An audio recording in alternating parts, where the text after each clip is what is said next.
대법원은 그에게 2,205억 원을 추징하라는 판결을 내렸으나 이는 아직도 제대로 집행되지 않고 있습니다.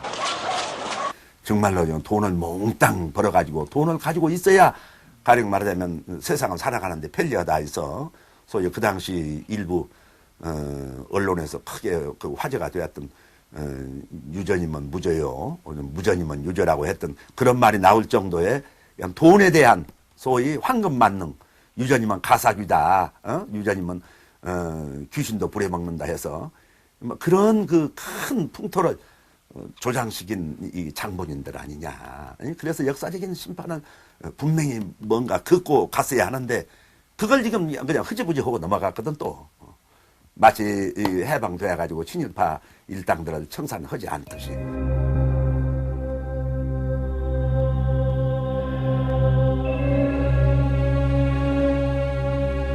88년은 그런 시대였습니다.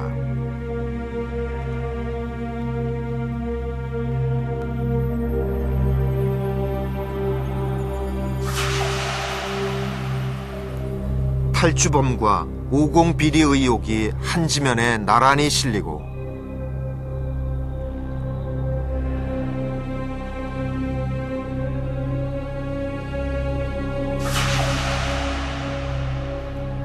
올림픽 찬가의 그늘 속에 힘없는 사람들의 눈물이 깔리고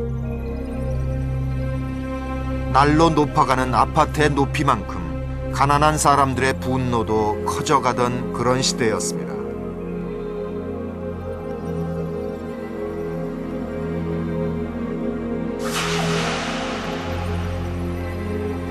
유전무죄, 무전유죄라는 말이 서민들의 가슴에 크게 울릴 수밖에 없는 그런 날들이었습니다.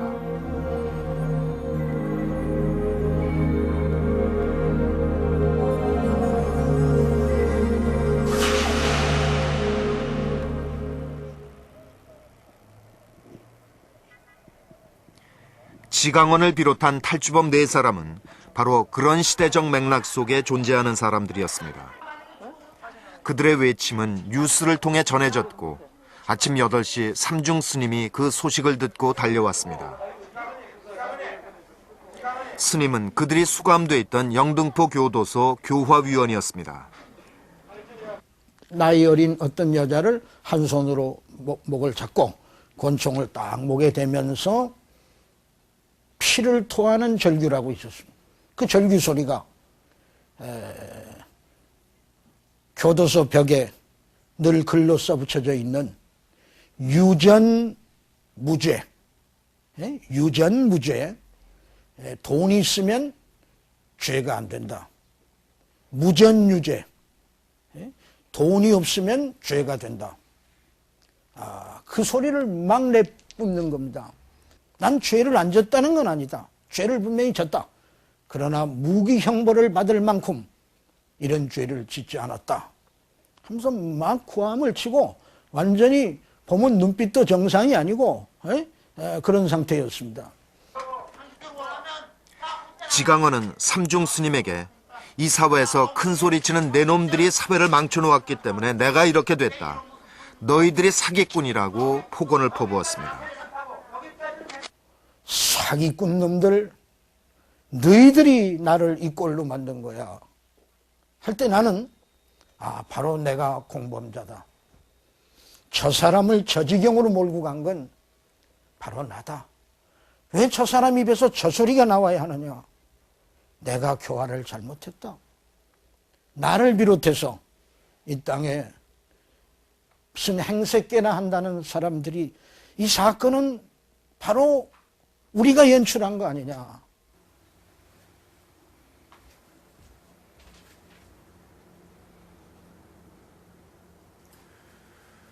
오전 10시경 지강원 일당은 자신들이 요구한 자동차를 경찰이 준비해 줄 것이다 이렇게 고대하고 있었습니다.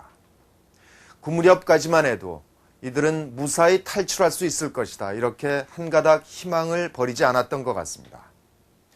이때 맏딸이 지강원에게 어머니와 막내를 내보내달라고 요청합니다.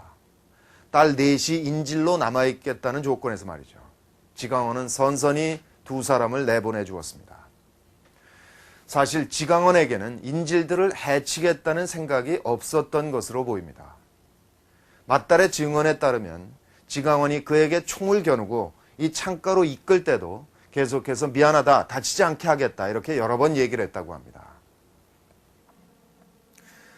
지강원은 대치하고 있는 경찰에게 비지스의 홀리데이 노래 테이프를 요청해서 이를 계속 듣고 있었습니다.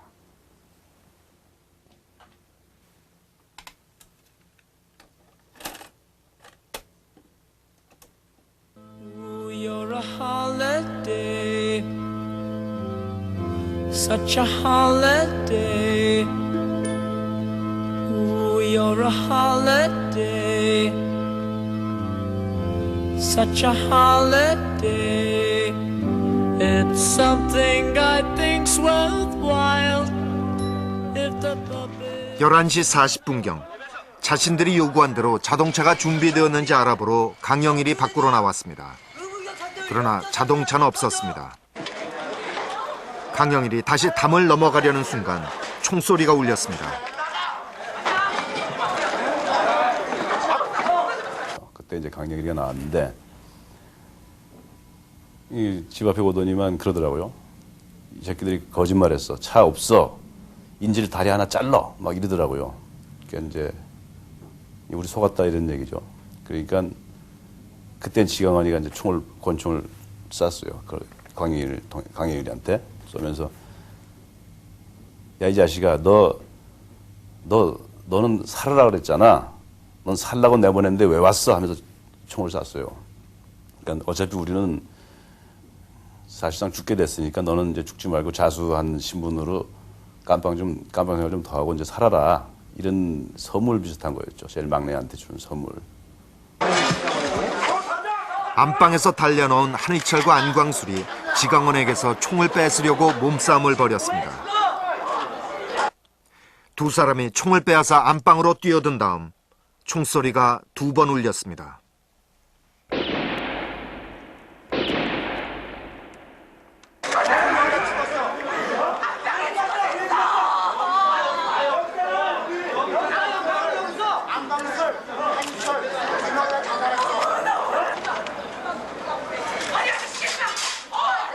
총에는 더 이상 남은 총알이 없었습니다.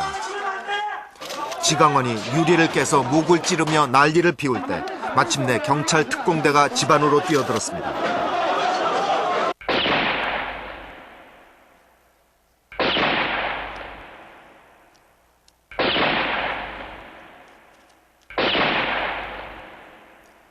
지강원은 경찰 특공대에게 사살됐습니다.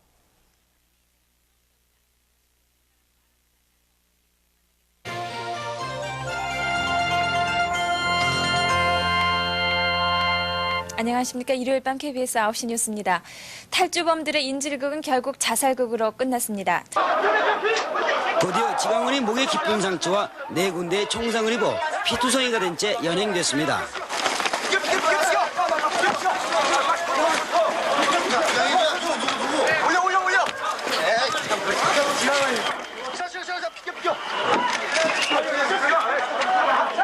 뒤따라 강영일도 경찰에 연행돼 나왔습니다.